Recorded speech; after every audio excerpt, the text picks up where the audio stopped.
Hello நண்பர்களே, welcome to mix media. இன்றைக்கி நம்ம சாதத்துக்கு தொட்டுக்கிற மாதிரியான ஒரு சைட் டிஷ் பண்ண போகிறோம். பீர்க்கங்காய் யூஸ் பண்ணிவிட்டு சூப்பரான ஒரு துவையல் செய்ய போகிறோம். இந்த துவையல் சாதத்துக்கு மட்டும் இல்லாமல் இட்லி, தோசைன்னு எல்லாத்துக்குமே சூப்பரான காம்பினேஷனாக இருக்கும். வாங்க இந்த பீர்க்கங்காய் துவையல் எப்படி செய்யலாங்கிறத பார்க்கலாம். ஃபர்ஸ்ட் நம்ம ஒரு கடாய் வச்சுக்கலாம். கடாய் ஹீட் ஆனதும் கொஞ்சமாக ஆயில் விட்டுட்டு 1 ஸ்பூன் உளுந்து பருப்பு, 1 ஸ்பூன் கடலைப்பருப்பு, 4 வரமிளகாய் இது எல்லாமே ஆட் பண்ணிவிட்டு நல்லா வறுத்துக்கலாம். லைட்டாக கலர் சேஞ்ச் ஆனதுக்கப்புறமா இது எல்லாத்தையுமே ஒரு பிளேட்டுக்கு ட்ரான்ஸ்ஃபர் பண்ணிடுவோம். அடுத்ததாக கடாயில் கொஞ்சமாக ஆயில் விட்டுட்டு ஒரு பெரிய வெங்காயம், 4 பல்லு பூண்டு, கொஞ்சமாக கருகாப்பிலை இலை இது எல்லாமே ஆட் பண்ணிவிட்டு நம்ம வணக்கிடுவோம். இந்த பெரிய வெங்காயம் நல்லா வணங்கி டிரான்ஸ்பரண்ட் கலர் வர வரைக்கும் வணக்கிடலாம். அதுக்கு அடுத்ததாக நம்ம ஒரு சின்ன டொமேட்டோ ஆட் பண்ணிக்கலாம். ரொம்ப பெரிய சைஸ் வேணாம், ஒரு சின்ன சைஸ் டொமேட்டோ எடுத்தோம்னா சரியாக இருக்கும். அதையும் ஆட் பண்ணிவிட்டு நல்லா வணக்கி கொடுத்துருவோம்.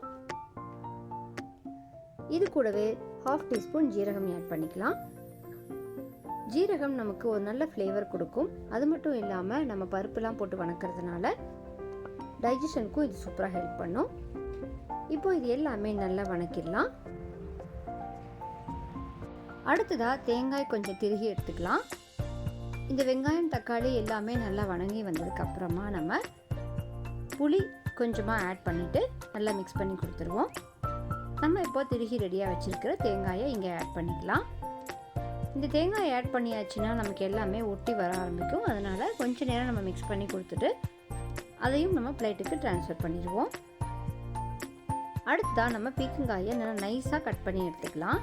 சின்ன சின்னதாக நைஸாக கட் பண்ணி எடுத்துட்டோன்னா குயிக்காக நமக்கு பீர்க்கங்காய் எல்லாமே வணங்கிடும்.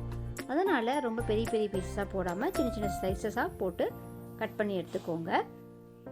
இப்போ இந்த பீர்க்கங்காயை நம்ம கடாயில் ஆட் பண்ணிக்கலாம்.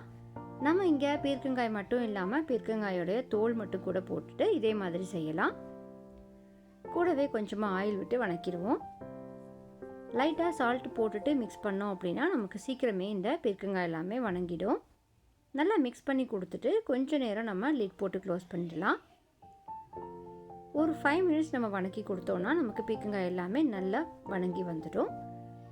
இப்போ பார்த்தீங்களா நமக்கு எல்லாமே நல்லா வணங்கிடுச்சுன்னு. இப்போ இதை நம்ம ஒரு பிளேட்டுக்கு ட்ரான்ஸ்ஃபர் பண்ணிவிட்டு தேவையான அளவு சால்ட்டை ஆட் பண்ணிவிட்டு அரைச்சி எடுத்துகிட்டு வந்துடலாம். அவ்வளோதாங்க, நம்மளோட இந்த சிம்பிளான பீர்க்கங்காய் துவையல் சூப்பராக ரெடி ஆயாச்சு. இந்த பீர்க்கங்காய் துவையல் நமக்கு சாதம், இட்லி, தோசைன்னு எல்லாத்துக்குமே சூப்பரான காம்பினேஷனாக இருக்கும். கண்டிப்பாக இது எல்லாருமே வீட்டில் ட்ரை பண்ணி பார்த்துட்டு எப்படி இருந்ததுங்கிறத கமெண்ட் செக்ஷனில் பிங்க் பண்ணுங்கள்.